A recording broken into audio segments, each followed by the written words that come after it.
দেখুন, চুপ থাকা মানুষকে হালকা ভাববেন না।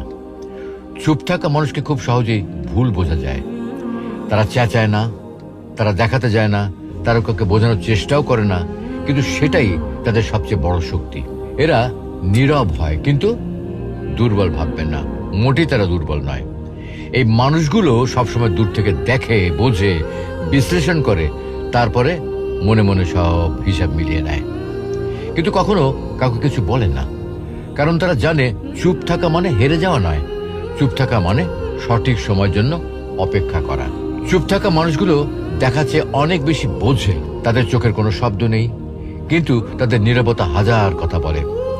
তারা কথা বলে না বলে গভীরভাবে পর্যবেক্ষণ করে। কথা না বলেও তারা বুঝে ফেলে কে সৎ, কে অভিনয় করছে, কে পাশে থাকবে, আর কে শুধু ব্যবহার করবে। তারা ছোট ছোট অপমান মনে রাখে, কিন্তু প্রকাশ করে না।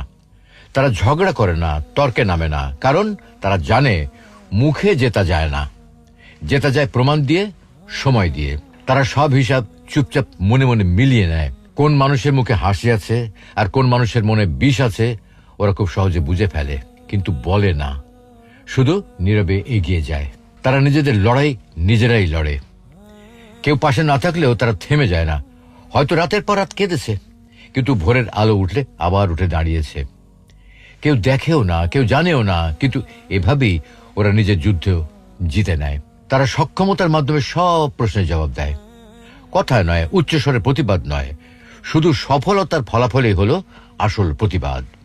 যখন কাজের মাধ্যমে জবাব দেয়, তখন যারা উপহাস করেছিল তাদের মুখই বন্ধ হয়ে যায় অবশেষে। চুপ থাকা মানুষের কণ্ঠ নীরব, কিন্তু তাদের হৃদয়ে আগুনের মতো শক্ত।